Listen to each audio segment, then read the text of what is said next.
weather enthusiasts. I'm your host, Pat's Path Predictor. Let's get right into the weather. Alright, so here's the situation we have for you, ladies and gentlemen. We once again have quite a few things to talk to you about today. We have Invest 99L, Invest 90L, Hurricane Erin, another area of interest, and we're watching the Central American Gyre possibly as well in the long run. So yeah, we have quite a few things to discuss for you today, as well as conditions, observations, and a bunch of other things because we have some interesting developments that we need to go over with you guys. So with that being said, let's go ahead and dive right into it right here. Starting off with the National Hurricane Center, we're briefly going to go over Hurricane Erin. Then we're going to talk about these two other areas of interest, which is 90 and 99L. So let's go ahead now and talk about Erin as we can show you the public advisory. Now a Category 1 hurricane with winds of 90 miles per hour. Minimum central pressure is 956 millibars.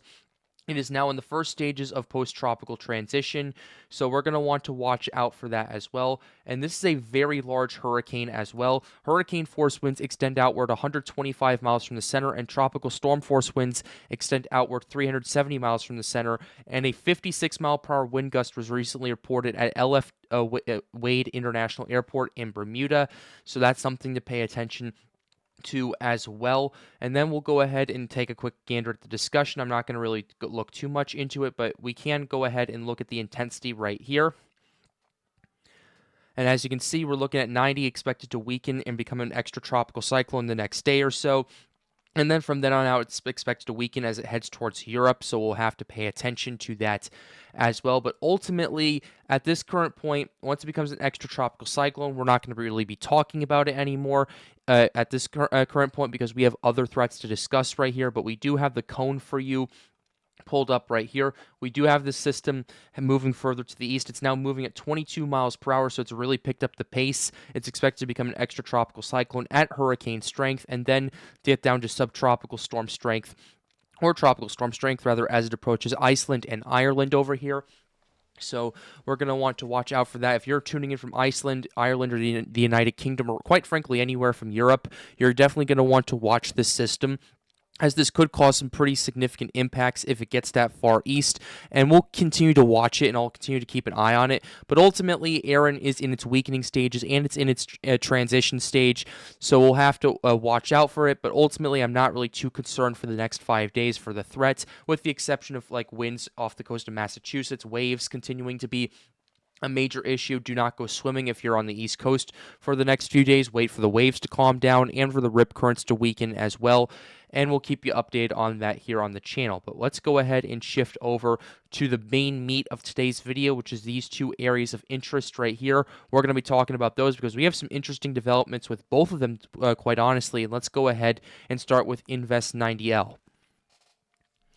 We now have a 90% chance of formation in the next 7 days. This is likely going to develop in the next, I'd say, 24 hours or so we'll have to watch out for that. But here we go.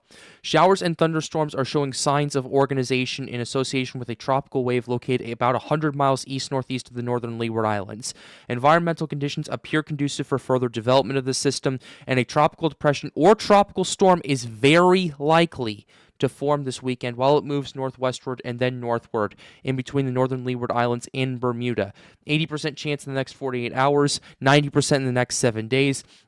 So we're going to want to watch out for this. But this is the main story I wanted to talk to you about today because this has been very interesting to see, because before we were thinking, okay, maybe there's a couple of days where the conditions will be good, and then it'll not be so good, and then it'll potentially dissipate and all that stuff. But no, the NHC is looking at this, and they're going, hey, the conditions actually might be more favorable than expected and what we originally were anticipating, especially as it gets closer to the Leeward Islands. So we're going to want to watch this out for this. So this is Invest 99L for you guys. Let's go ahead and read this out for you right here. Showers and thunderstorms associated with a tropical wave located about midway between Africa and the Windward Islands have become less organized overnight. While there is still chance of a short-lived tropical depression that could form in the next day or so, the system is expected to move through a less conducive environment on Saturday. The wave could reach a slightly more favorable environment again, late this week into early next week as it moves westward at 10 to 15 miles per hour over the central tropical Atlantic as it approaches the Lesser Antilles. 40% chance in the next 48 hours, 50% in the next 7 days. The kind of interesting thing I wanted to go over with you guys with this is now potentially posing a threat to land right now, as it kind of, after it gets through these unfavorable conditions in the next day or so, then it's going to be moving into more favorable areas as it gets closer to the Windward Islands. And because that's kind of close to that proximity over there, and that could potentially put the system in the Caribbean, we are absolutely going to want to watch out for this down the road. In my opinion, this does appear to be more of a long-term threat, especially after Erin's wind shear field starts to move out of the region and starts to transition towards an extratropical cyclone, and that shear gets caught more and more into the jet as well. So we're going to want to watch out for that as well. But ultimately, this does pose more of a long-term threat, in my opinion, based on where we're going with this and based on the improving conditions that we're seeing too. So we're definitely going to want to pay attention to this, especially because of that proximity. We're also watching this area of interest, which really didn't stand a chance to begin with. We have a 0% chance of formation right here, but still something to note since this is the 8 a.m. advisory. This will be gone by the time you see this video, so I'm not really going to talk about it right now. But with that being said, let's go ahead and get to satellite imagery. Here is the satellite imagery for you guys. We'll briefly swing around Hurricane Erin.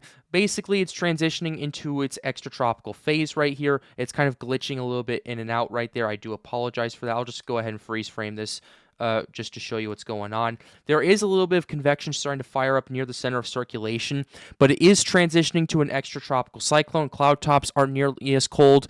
It's definitely starting to potentially produce a few frontal areas here and there, so we're going to want to watch out for that as well. But still, the main risk is large waves and potentially tropical storm force winds in New England, so you're going to want to watch out for those as well. We'll keep you updated on those as well.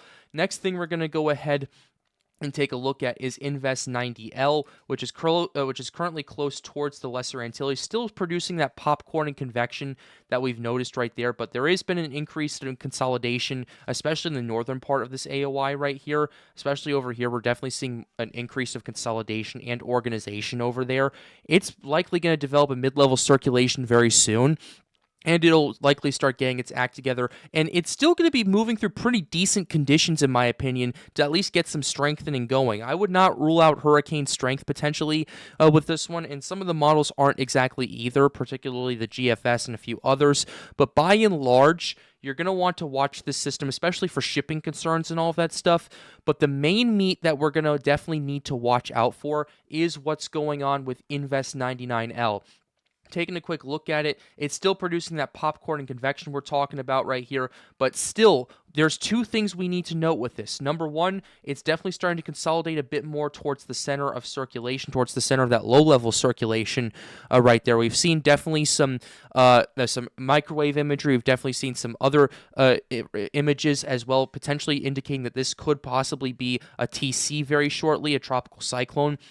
But that was kind of last night. It's going to start moving into more unfavorable conditions, I'd say the next day or so. And once it blasts through those unfavorable conditions, it'll be in a much better environment to kind of get its act together. But let's go ahead and show you. There is dry air to the west of this that's going to be moving through. If you can get through this dry air, still produce convection, and generally just kind of keep producing the outflow that's producing, because it's been generally producing some pretty decent outflow with this, it's going to do a decent job of getting through that, and it's going to have a decent shot of potentially tropical development closer towards land.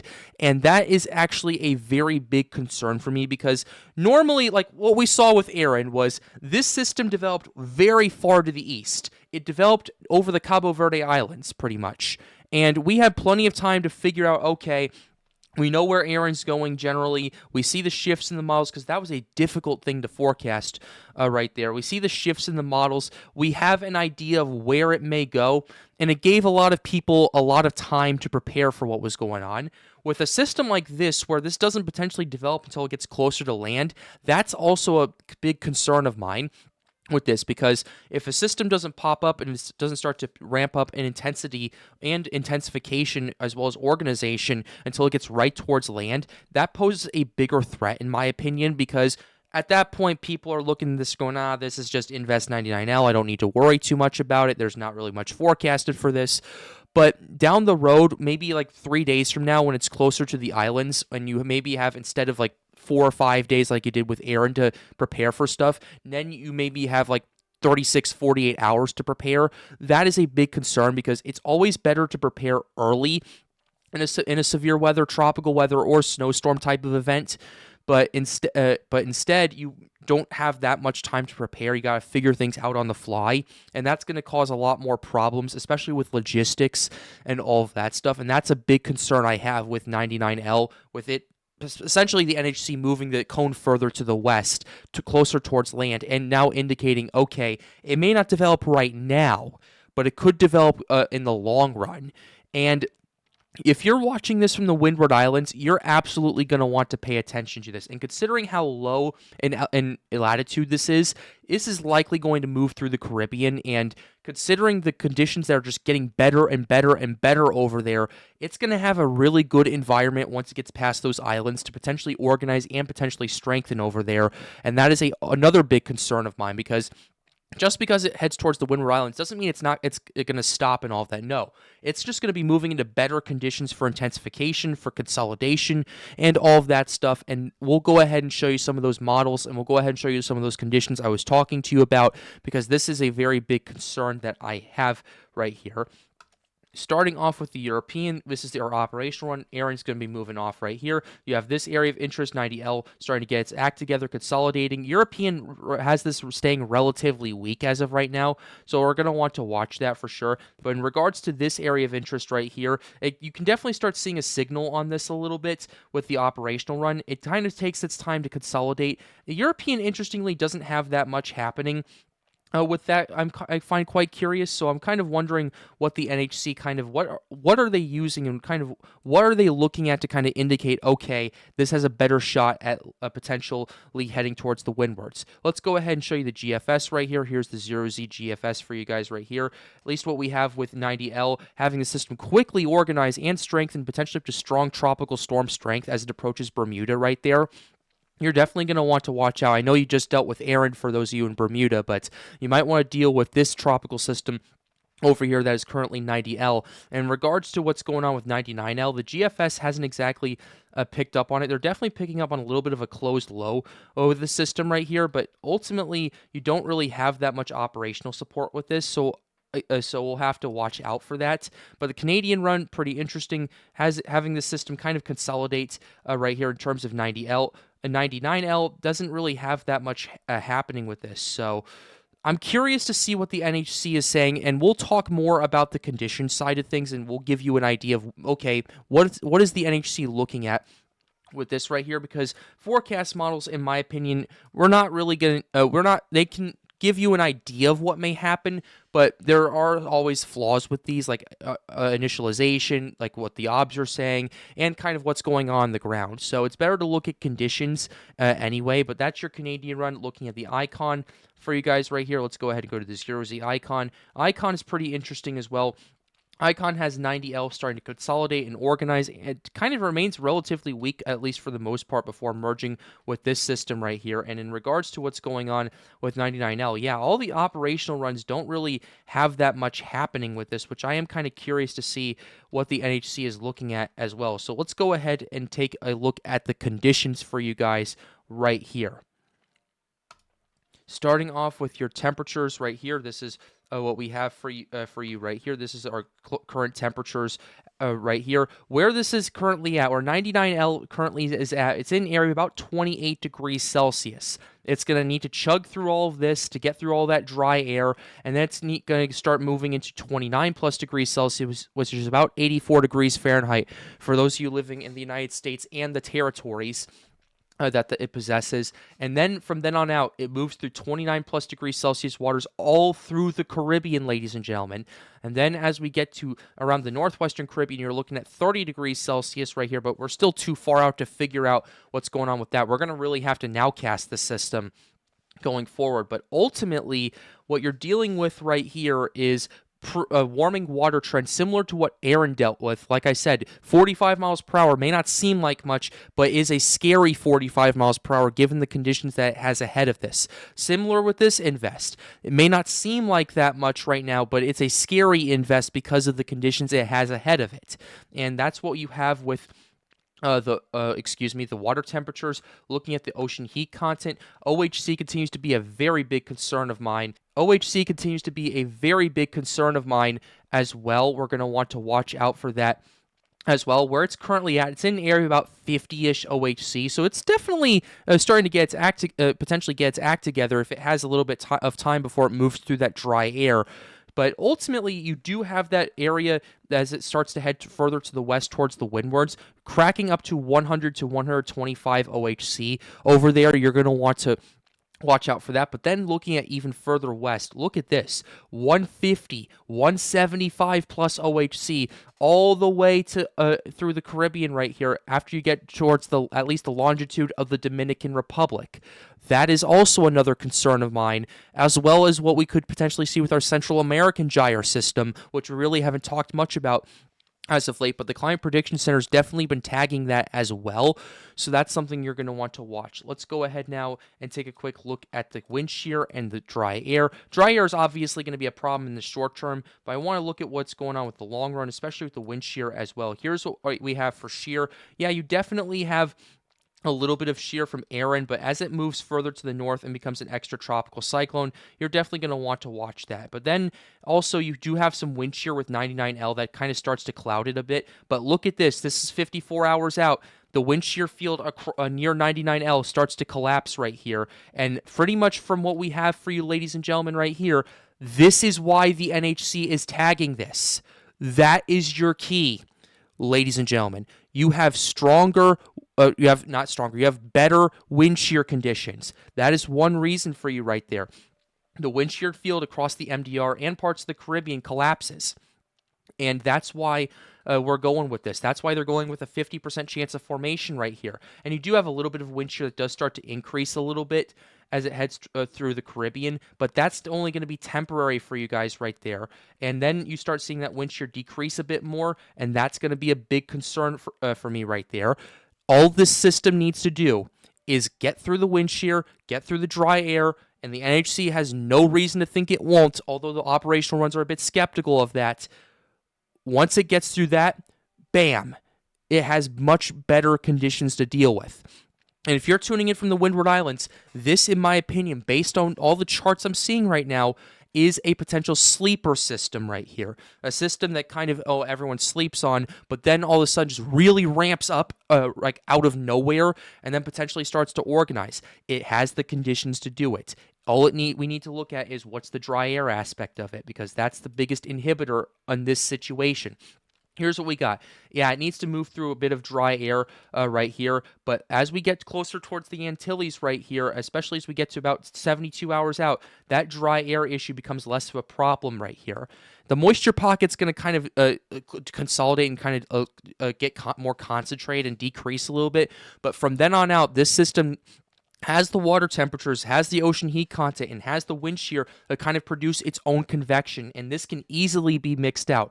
I think the main reason the models are skeptical on this is the dry air aspect of it, but based on my experience and based on the fact that the wind shear is going to be collapsing on this, in my opinion, I don't think the wind shear, at least after 2 days, is going to be as big of a factor compared to what we've seen previously. And the reason for that is because A, you have plenty of ridiculously warm waters to work with. B, you have a collapsing wind shear field. And C, you have that availability to produce a lot of convection at a very short amount of time to potentially mix a lot of that dry air out. So those are factors that we're going to want to watch right here. The NHC definitely likes this system. Generally, at least in more of the long term. So we'll have to keep it updated here on the Pat's Path Predictor channel with that threat. But with that being said, we're going to go ahead and close the video out right here for you guys right here. I really hope you enjoyed it. Be sure you like the video and subscribe to the channel if you are new. The goal, as always, is to get more people engaged with weather. I'm going to be out of the station back here for a couple of days. I'm going to be traveling. So I'm definitely going to still produce videos and all of that stuff. I'm just letting you know I'm going to be kind of out of town for a little bit, so there'll be a janky setup with that. If you want to help out, hang out, or ask us some questions, join the Storms United Discord server. The link to that will be at the end screen. And with that being said, have a wonderful day, guys. Stay safe.